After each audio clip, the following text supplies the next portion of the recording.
जा पाती, लेकिन मैं लंगड़ी हूँ। गुड़िया बेटी, क्या आपको भी बेर खाने हैं? हाँ मम्मा, मेरा दिल तो बहुत है, मगर मैं लंगड़ी हूँ। मेरी बेटी लंगड़ी है तो क्या हुआ, उसकी माँ तो स्वस्थ है। चलो आज मैं आपको बेरी के पेड़ पर ले जाती हूँ। आप भी जग्गू कुक्कू की तरह डाल पर बैठकर खूब बेर खाना। अब जल्दी चलो। फिर एक टोकरी में गुड़िया को बिठाकर मम्मा चिड़िया भी घर से बाहर चली जाती है।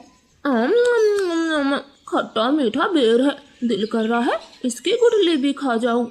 नहीं जग्गू, गुठली नहीं खाना, बेर बहुत है, तुम बेर को ही खाओ। मैं तो कुछ बेर अपने घर भी लेकर जाऊंगा। कोको दोस्त, वो देखें, आपकी मम्मा भी इसी तरफ आ रही है, शायद उन्हें भी खट्टे मीठे बेर खाने होंगे। फिर मम्मा चिड़िया गुड़िया के साथ पेड़ पर बैठ जाती है। गुड़िया तो कई महीनों के बाद घर से बाहर आई थी, वो बहुत खुश होती है। यहाँ कितना अच्छा लगता है, खुला आसमान, चारों तरफ पेड़ पौधे और ताजी ताजी हवा। लो गुड़िया बहन, ये बेर खाओ, ये और भी मजेदार है। ऐसे वो तीनों गुड़िया को बेर तोड़ तोड़ कर खिलाते हैं। दूर छिपी हुई बुरी चील उन पर नजर रखे हुए थी। अरे वाह, एक साथ चार चार शिकार है, किसी एक का खात्मा तो हो ही जाएगा, बड़ी तेज भूख लगी है। फिर वो बुरी चील धीरे धीरे बेरी के पेड़ तक पहुंच जाती है और एकदम से उन्हें घेर लेती। जग्गू और कुक्कू तो डर के मारे मम्मा चिड़िया के पीछे छिप जाते हैं। सब ऐसे ही खड़े रहो, अगर एक भी भागा तो कच्चा चबा जाऊंगी, बड़ी तेज भूख लगी है मुझे। नाना चील जी, हमें जाने दे, हमारी जान बख्श दे, छोटे बच्चों पर रहम करें। नाना चिड़िया, किसी एक को तो अपना शिकार बनाकर ही खाऊंगी।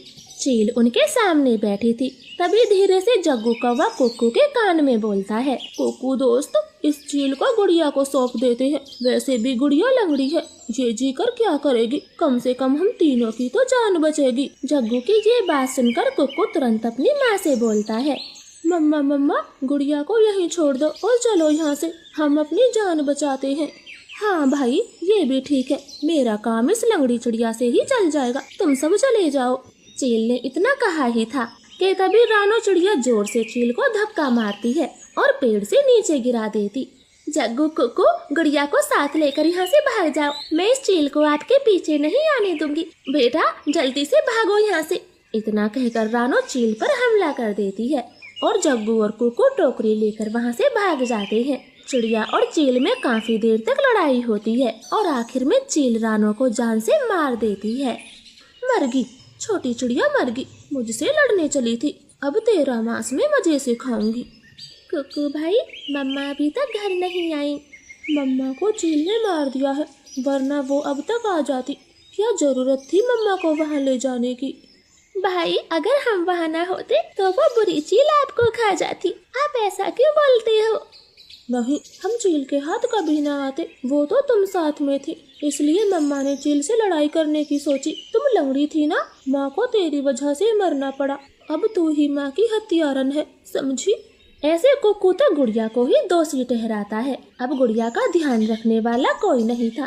कुक्कू सारे सारे दिन बाहर घूमता फिरता, वो लंगड़ी बहन का बिल्कुल भी ख्याल नहीं रखता, चाहे वो भूखी हो या फिर प्यासी हो।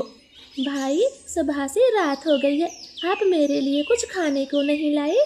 जंगल में भोजन की कमी हो गई है, अपना पेट भरना ही बड़ा मुश्किल है, ऐसे में तेरे लिए दाना कहाँ से लाता? ऐसा बोलकर कुक्कू तो सो जाता है। गुड़िया को पूरी रात नींद नहीं आती, क्योंकि वो तो कई दिनों से भूखी थी।